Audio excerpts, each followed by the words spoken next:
Hello everyone, welcome to Priya blog. তো আজকে সকাল সকাল ভিডিওটা শুরু করছি। আর দেখতে পেয়েছেন সকালেই চলে এসেছি আমাদের গাছগুলোর কাছে।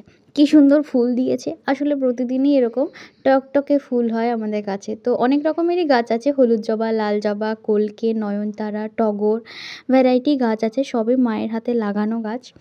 আর পেছন দিকে তো জবা গাছ আছেই, তা হয়তো আপনারা লক্ষ্যও করে থাকবেন আমার ভিডিওতে। আর আজকে বসেছে হাট, তো সেই জন্য টোটোওয়ালাটা চলে এসেছে সামনেই। আর আমরা তাদেরকে দেখে দেখে এখন চা খাবো, তো সেই জন্যই চলে এলাম চায়ের কাপ হাতে নিয়ে। আর এখানে বসে বেশ খানিকক্ষণ আড্ডা দেব।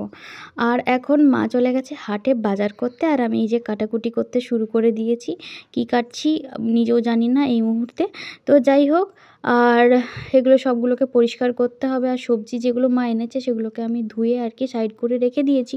তো আজকে যেহেতু মাছ হবে, তো সেই জন্য মা আবার মাছ আনতে চলে গেছে। আর সেই ফাঁকে আমি সবজিগুলোকে রোদে শুকোতে দিয়ে দিয়েছি ধুয়ে। তো কী কী আছে দেখে নিন। প্রথমে আছে ভিন্ডি, ভিন্ডির ফাঁকে লুকিয়ে আছে কুঁদরি, আর এই যেটা পুঁই শাক, আর রয়েছে বরবটি।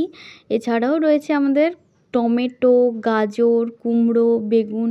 আর সাথে ধাক্কা খেলাম পায়ে একটা বড় করে, নখটা মনে হচ্ছে ঝনঝনিয়ে উঠলো। তো যাই হোক, এখানে আসার পর থেকে টুকটাক এরকম ধাক্কা খেয়েই যাচ্ছি।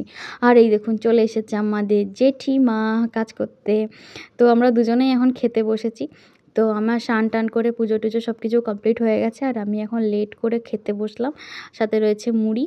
আর এখন বাজে 11টা, আর 11টার সময় ফ্রুটস ব্রেক নিয়েছি। আর দেখতেই পাচ্ছেন ঘড়ির কাঁটায় 11:30 বেজে গেছে। মা ওইদিকে করছে শুকিং। তো মানে অনেক দিন পর যেহেতু এখানকার মাছ খাওয়া হচ্ছে, টাটকা টাটকা মাছ, তো সেই জন্য মা আর কি আমার হাতে ছেড়ে দিয়ে রিস্ক নিল না, নিজে থেকেই করলো। তো চলুন দেখা যাক কি আছে না আছে। আর এখন খাবারটা গরম করে নিই, কেন কি দুপুর 1-1:30 মতো বাজে, কারণ খেতে খেতে লেট হয়ে যায় প্রতিদিন। তো সেই জন্যই আগেই ভালো করে হাতটা ধুয়ে নিচ্ছি। বাট ক্যামেরা ধরে আছি, কী করে ধোয়া হবে। ক্যামেরাটার পাশে রাখবো, তারপরে আমি দু হাতটা ভালো করে ধোবো। তো মাছের ঝোল, মাছের মাথা দিয়ে তরকারি, মাছের তেলের ভাজা রেডি। আর এখন হয়ে গেছে বিকেল। বিকেলে এখন করছি আমি চা, কেন কি বিকেল হলে চা ছাড়া কি করে চলে বলুন। তো সেই জন্যই মা ওদিকে বসে ওয়েট করছে চায়ের জন্য, আর আমি গরমা গরম চা নিয়ে হাজিরও হয়ে গেছি। একটু বেরোনোর আছে, তো বলেইছিলাম বেরোনোর আছে। তো সেজেগুজে একেবারে রেডি হয়ে গেছি। তো আজকে এই শাড়িটাই পরলাম, কারণ এই শাড়িটাই বাইরে ছিল রাখা। তো যাই হোক, চলে এসেছি প্রথমে যেখানে যাওয়ার ছিল, তারপরে এদিক ওদিক ঘোরাঘুরি আরও করার আছে, আরও কিছু শপিং করার আছে। কেন কি সামনে একটু বেরু করতে যাওয়ার আছে, বেরু যদিও নয়, বিয়েবাড়ি যাওয়ার আছে। তো সেই জন্য গিফট আইটেম চুজ করছিলাম। তো যাই হোক, এখানে এসেছি মোগলাই খাবো না তা কি হয়, সেই জন্য মোগলাই নিয়ে বাড়ি ফিরে এলাম। আর যেহেতু দোকানে গেছিলাম শাড়ির দোকানে কিনতে, সেই জন্য এখানে আমাদেরকে 2 প্যাকেট লাড্ডুও দিল। আর এগুলো জানেন তো একেবারে ঘরের ঘিয়ে ভাজা লাড্ডু।